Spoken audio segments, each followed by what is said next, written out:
फिर गुरु महाराज स्मरण दिलाते हैं, यह काल का प्रारूप है, इसका वेश जब यह संसार पंच भौतिक अपना वेश रूप धारण करता है तो मालूम पड़ता है तो वास्तव में इसका वेश काल का वेश है।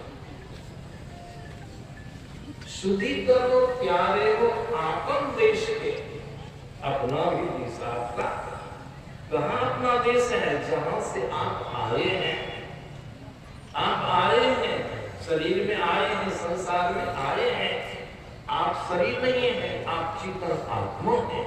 आप आए हैं। आने शब्द के संबंध में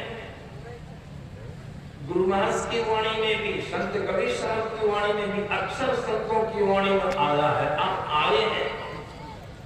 सबसे पहले तुलसीदास जी महाराज की वाणी लिखी बिना पत्रिका में। तुलसीदास जी महाराज अपने ढंग से कहते हैं, जीव जलते हरिते गिलगान्यो। यह जीव हम और आप जो चेतन आत्मा है, परमात्मा से जब से विलग हुए, अलग हुए, अलग माने उनसे दूर हो गए। जीव जलते हरिते गिलगान्यो, तबते, तभी से, आज से नहीं। तबते देह गेह निज जान्यो, देह शरीर और घर को अपना मान के, अपना नहीं आए वहां से, ख्याल कीजिए। तब ते देह गेह निज जान्यो, माया वश स्वरूप विस्माया वश बना। सब माइक आवरणों में आबद्ध होकर संसार के पंच विश्वों में लिप्त होकर के अपने आप को खो माया व स्वरूप। स्वरूप माने हम क्या हैं?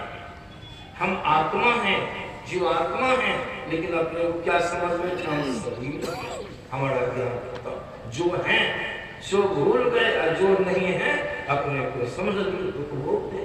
मरेगा शरीर, कहते हम ही मरते। रोग होता है शरीर में, कहते हम ही को रोग हो गया। बुरा होता है शरीर का, तो हम बुरे हो गए। जन्म होता है शरीर का, कहते हमारा जन्म हुआ। ये है क्या है? भ्रम है, माया व स्वरूप विसरायो। और आप तो नहीं जन्मते हैं, नहीं मरते हैं, आपको कोई रोग होता नहीं है। यही माया व स्वरूप विसरायो, अत्रि भ्रमते दारुण न पायो। बाबा कबीर साहब की वाणी में क्या है? बाबा कबीर का कहने का ढंग कैसा है? देखिए बाबा कबीर क्या कहते हैं, सुन शिखर की मछली, इस जीव को मछली से तुलना की गई है। हम जीव मछली की तरफ आए। सुन शिखर की मछली भव सागर आया हो। शरीर संसार में हम आए हैं, यहाँ बड़ी गड़बड़ी है, यहाँ ठीक बात नहीं है आपके लिए। बाबा कबीर संतों को मालूम है। सुन शिखर की मछली भव सागर आया हो, कहे कबीर धर्मदास से जम बंसी लगाया। ये जम का साम्राज्य है, जम का देश है। यहाँ जम ने बंसी बांध दिया है। बंसी, सब कोई बंसी से परिचित है। मछुआरों मछली बधाता है बंसी के माध्यम से। उसमें बंसी पर चांदी लगाता है, लालच की चीज देता है, मछली बच जाती है। यहाँ जमराज ने क्या किया है? बंसी में कौन सा चारा लगा? रूप रस गंध स्पर्श और सब 5 विषय रूपी चारा लगा दिया है। 5 विषय भोग में हम जीव बज करके जम के अधीन हुए हैं। बाबा कबीर साधन गुरुवास की वाणी में लेके आए हैं अपने देश से। गुरुवास का कहते हैं, इनका दूसरा कहने का, जेठ उतरी हेठ, 12 मासा की कड़ी है, बंदी है। जेठ उतरी हेठ, हेठ मैंने नीचे उतरना है, क्रिया है, ऊपर से आए हैं। कौन? सूरत चेतन हम और आप। जेठ उतरी हेठ सूरत, पिंड में वासा करी, वासा है परमानेंट नहीं है। पिंड में वासा करी, भूल गई घर आदि अपनो, अपने आरंभ का घर, जहां सुख का साम्राज्य है, सुख का धाम है, निज धाम है, प्रभु धाम है, उसको भूल गए। आए हैं ना, इसीलिए गुरु महाराज कह रहे हैं, स्तुति करो प्यारे हो आपन देश के, जहाँ कलेश कछु नहीं। अंतर देखिए, उस देश में एक रत्ती क्लेश नाम की चीज नहीं है। और इस संसार में एक रखते भी सुख नाम की चीज नहीं। कितना का फर्क है विचारिए। वहां कुछ भी दुख नहीं, यहाँ कुछ भी दुख। परमात्मा से विमुख हो, ऊपर से नीचे की आ रहा है, सूक्ष्मता से स्थूलता की ओर आए हैं, सुख से दुख की दिशा में आए हैं।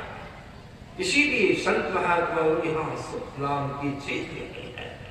फिर कहते हैं गुरु महाराज सुख नहीं है। और जो सुख यहाँ भाषित हो रहा है, सुख तो मालूम जरूर पड़ता है सबों को।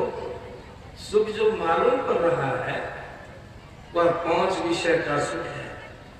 5 विषयों को भोगते हैं तो जरूर सुख मालूम पड़ता है, इसमें दो राय नहीं है, सुख मालूम पड़ता है। 5 विषय के भोग में सुख मालूम पड़ता है, क्योंकि सबको इसके दुख भोग्य है। आंख से रूप देखते हैं बढ़िया लगता है, खराब। सिनेमा देखते हैं, मोबाइल देखते हैं, सत्संगी लोग भी देखते हैं, नाच भी देखते हम देखते हैं, अच्छा लगता है। आंख का विषय है, कान का विषय है, सब विषय को भोगते अच्छा लगता है। नाक का विषय है, गंध विषय को भोगते तो अच्छा सुख मालूम पड़ता है। जिह्वा का विषय है स्वाद, स्वाद विषय को जब भोगते हैं खाते हैं तो बढ़िया बढ़िया सामग्रियों को खाते हैं, अच्छी अच्छी चीजों को खाते हैं, कैसा लगता है, बढ़िया लगता है। रस मालूम सुख मालूम पड़ता है। चमड़ी से स्पर्श करते हैं, जो नारी प्रसन्न से मोक्ष प्राप्त करता है सुख, वह भोगने में अच्छा लगता है, खड़ा बढ़िया लगता है, सुख है। नहीं है सोने सुख है, लेकिन कैसा है उस पर विचार कीजिए, सबके विचार में आ जाएगा कैसा सुख है। जब तक भोगते हैं तभी तक सुख, भोग खत्म सुख देख लीजिए। सुख मालूम पड़ता है लेकिन संतुष्टि भी नहीं, संतुष्टि होती है। इसीलिए इसी को हमारे गुरु महाराज ने अपनी वाणी हम को सुनाया। गुरु क्या कहते हैं, गुरु की वाणी माया है, यह आपका सुख नहीं है। क्या कहते हैं, तन सुख, मन सुख, इंद्रिय सुख। आपका नाम आया, आप तन हैं, आप मन हैं, आप इंद्रिय हैं, आप कौन है, चेतना आत्मा। आपका सुख यहाँ नहीं। तन सुख, मन सुख, इंद्रिय सुख। तन का सुख है, मन का सुख है, इंद्रिय का सुख है। तन सुख, मन सुख, इंद्रिय सुख, सब दुख। संतों के सब दुख है, लेकिन हम लोग को भ्रम के कारण सुख मालूम। दूसरी जगह दुर्भाष कहते हैं, तन मन सुख है ना सुख तेरो। यहाँ तो स्पष्ट कर दिया, तेरो मन तुम चेतन आत्मा हो। तन मन सुख है ना सुख तेरो, तुम्हारा सुख क्या है, ये पता को मान देते हैं। आत्म सुख तुम्हारा सुख परमानेंट सुख है। आत्म सुख पंच विषय में नहीं है, आत्म सुख परमात्मा में है, आत्म सुख आप में है। इसीलिए संत लोग जब परमात्मा की भक्ति करो, भक्ति करने का मतलब हुआ भक्ति करेंगे तो आप में गति आएगी परमात्मा की तरफ। जिधर से आप आए हैं उधर आप में गति होगी, चलेंगे वहां सुख मिलेगा। आपका सुख नहीं है यहाँ। रोज हम लोग भोर भोर गाते हैं, अभी सुनाया भी गया है, मेरे को वारी सम सभी प्रपंच विषय सब रूप है। मछुआरा जब मछली को बझाता है, सारी व्यवस्थाओं को व्यवस्थित करता है, एक नोक्शी रखता है जिसको बंसी, अभी मैंने सुना है बंसी इसको बोलते हैं। कहिए अगर खलिए बंसी को जल में डाल दे तो कोई मछली क्या बचेगी, आएगी वहां पर। अगर आएगी तो सीधे भागी, समझ लेगी तो खतरनाक से बंसी है। मछुआ क्या करता है, उसके ऊपर चाली को चढ़ा देता है। चाली चढ़ाने से क्या हो गया, चाली चढ़ा दिया तो क्या हो गया, एक तो बंसी ढक गई, मछली को मालूम नहीं पड़े बंसी ढल के नहीं, और दूसरी बात लालच जी हुआ स्वाद लो। मछली को कुछ नहीं चाहिए, नहीं टीवी चाहिए, नहीं शब्द चाहिए, नहीं गंदे चाहिए, उसको स्वाद चाहिए। मछली आती है तो क्या उसको जो चाली दिखाई पड़ती है तो सुख का प्रतीक मालूम पड़ता है, तो दुख का प्रतीक सुख मालूम पड़ता है, लेकिन अंदर नहीं क्या है। उस मछली को मालूम है कि अंदर में क्या है, नहीं है।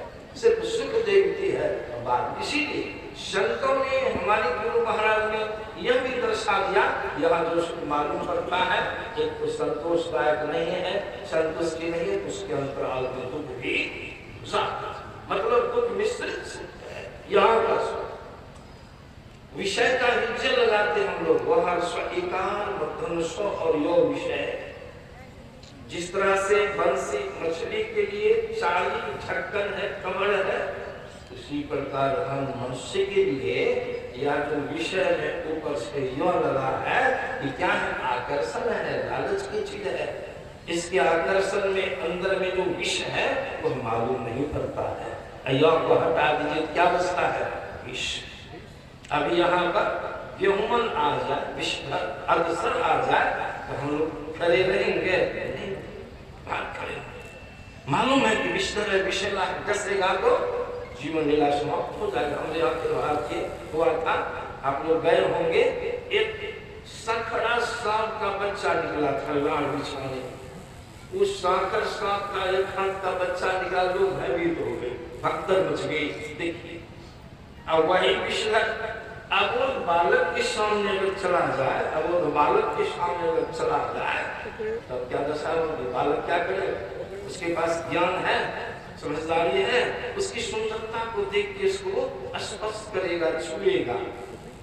छूने का परिणाम क्या? उसको डस लेगा, और जब डस लेगा तब क्या होगा? उसकी जीवन लीला समाप्त। उसी तरह से योग के आकर्षण में फंस जाते हैं। इसीलिए गुरु महाराज की वाणी मैंने आप लोगों को सुनाया, जो गुरु महाराज हम लोगों को स्पष्ट करते हैं कि वाणी के माध्यम से उन्होंने सुख की खोज किया, संसार का क्या रवैया है, क्या दृश्य है, गुरु महाराज बोला। अब स्वर्ग की बात भी सुने, स्वर्ग में भी सुख नहीं, कोई लोक लोकांतर में चली जाइए, आप जैसा सुख चाहते हैं वैसा सुख। इसीलिए संत महात्मा लोग कहते हैं, सातो स्वर्ग के निवासी दिव्य देव सब अमित विलासी, कोई न स्थिर सब है बटोही, सत्य शांति स्थिर होही, शांति रूप सर्वेश्वर जानो, शब्दातीत कही संत वही परमात्मा, शांति स्वरूप परमात्मा, सुख के खजाना, सुख के धाम है। इसीलिए संत महात्मा लोग कहते, गुरु महाराज संकेत करते हैं, अगर सुखी होना चाहते हो कहीं भटकने की आवश्यकता नहीं है। गुरु कहते सूरत चेत, पहले गुरु ने कह दिया, जेठ उतरी हेठ सूरत पिंड में वासा करी, भूल गई घर आदि अपने भव में सुधि करी। अब क्या कहते हैं? सूरत चेत, बड़ा प्रेम, सूरत चेत अचेत छोड़ो, क्यों? तो शिखर की वासनी, शिखर में सर्वोच्च स्थल, ऊंची जगह तुम्हारा वासा, निशब्दम परमम पदम। सूरत चेत अचेत छोड़ो, कौन शिखर की वासनी, माया में मग्न नहीं यह है दारुण, दारुण फंसी है, शरीर का फंस है। इसीलिए संत महात्मा लोग कहते हैं, चलो इसी को कागभूषण जी महाराज की वाणी में आप लोगों ने श्रवण किया, आप समझने में सहज हो। कागभूषण क्या कहते हैं? शिव सुख संतादिक नारद, जे मुनि ब्रह्म विचार विशारद, सब कर्म करनाल किया, कई राम पद पंकज नेहा, श्रुति प्राण सब ग्रंथ कहानी रघुपति भगवती बिना। परमात्मा की भक्ति, भक्ति की युक्ति संतों से मांगनी है। और युक्ति दान के संत महात्मा, चलिए प्रभु के धाम में चलिए, जहाँ से आए हैं। क्या करना है? उलटना है, उलटना है, बैक होना है। आए हैं जिधर से, अभी बासा के दोनों आंखों के मध्य में है, यहीं से चलना है, भक्ति का आरंभ यहीं से। कवि साहब की वाणी माया उलटी, पांचों पैरों पिछला पैरा जिसने सापा, उलटी पांचों पैरों पकड़ो, पसरा मना बटोर, कहे कभी सुनो भाई साधो, तब कहो उलटी। संतों से जुक्ति बांध, उसका रास्ता अंदर में है। अद्भुत अंतर की दगड़िया, गुरु महाराज की वाणी में सब बात है।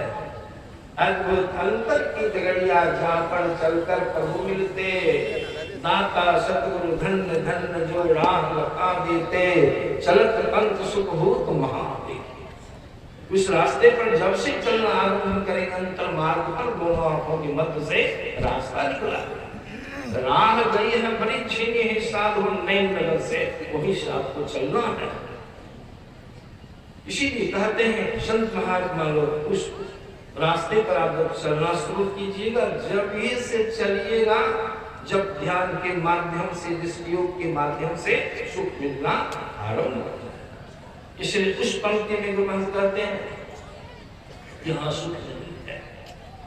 क्या कहते? चल चलो निज कायागढ़ में, अगर संकेत निज का, इस किला के अंदर में, सबके अपने अपने शरीर के अंदर में निज कायागढ़ में ऐन महल होए, आपन घर पर पाए अपने घर तक जाने का रास्ता मिल जाएगा। अब रास्ता मिल गया, दिशा मालूम हो गई, तब गुरुनाथ क्या कहते? चलो चलो। गुरुनाथ की शब्द के साथ कहते जाइए जाइए, सो नहीं करते चलो चलो। गुरुनाथ भी चले, हम लोग को साथ ले जाने का ऐसा संकेत, चलो चलो। कहाँ चलो? यही पथ, इस पथ पर चलो चलो यही पथ, हाँ तक दृष्टि रख।